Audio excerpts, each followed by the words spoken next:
Hey guys, I know you're super keen to improve your English pronunciation, and to do that you need two things: a native English speaker and a super amazing tool called the IPA, the International Phonetic Alphabet. Huh? Don't worry, I'm going to tell you all about it in just a minute.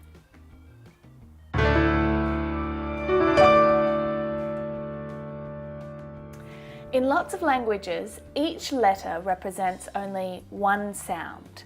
So it's easy to try and pronounce words just by looking at how the word is spelt. But English isn't like this. No.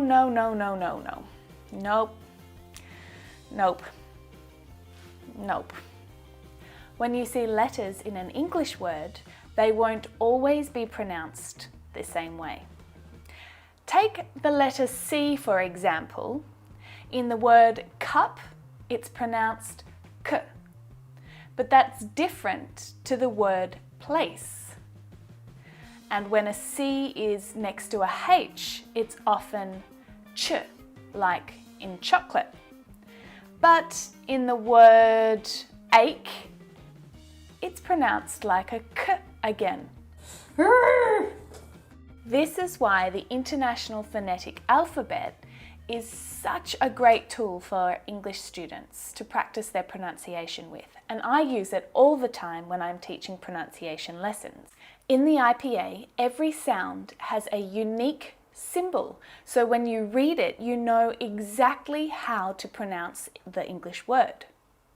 For example, the words though, thought, and cough all have the same O-U-G-H spelling, but actually they're pronounced very differently.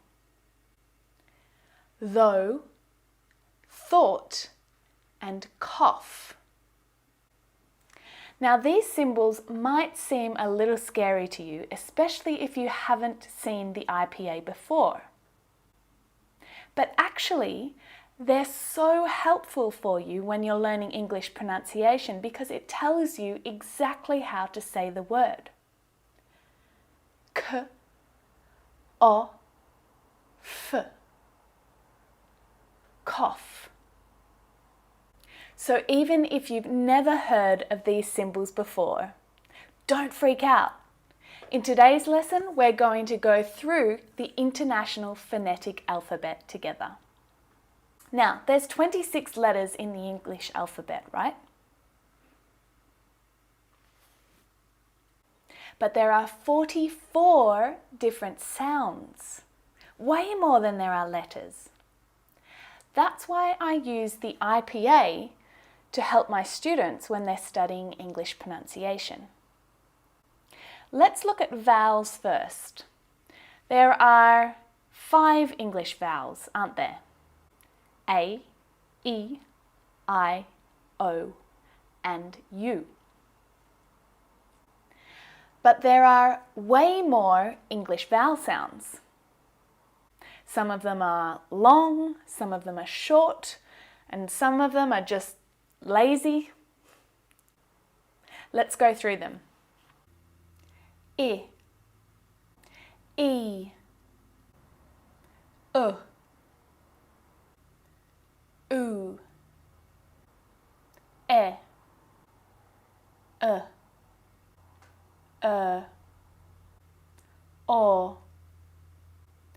A,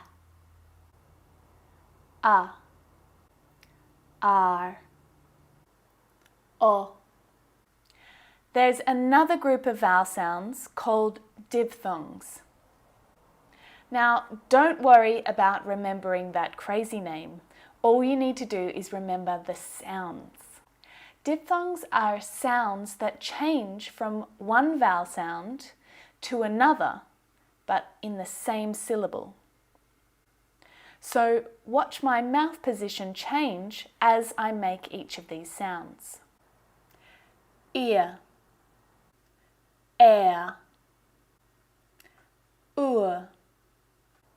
ow, o, A, I, oi. So we've been through vowels and diphthongs. Now we'll move on to consonants.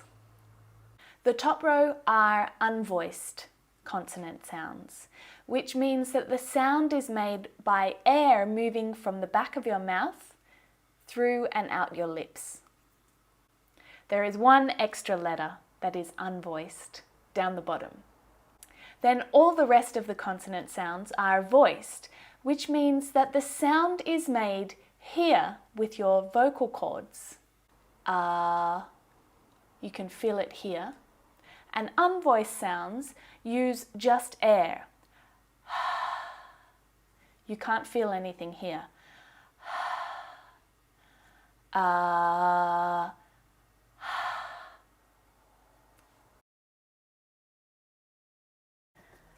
P, T, F, Ch, S, Sh, K, H, B, V, D, V, J, Z, Ž, G, N, L, W, Y. Well, that's it for this lesson. Make sure you go to my website and download the free worksheet to help you practice the IPA sounds. The link is in the comments box below or right here. Make sure you subscribe by clicking the red button so that you get my next video lesson, which is all about English vowel sounds. See you then.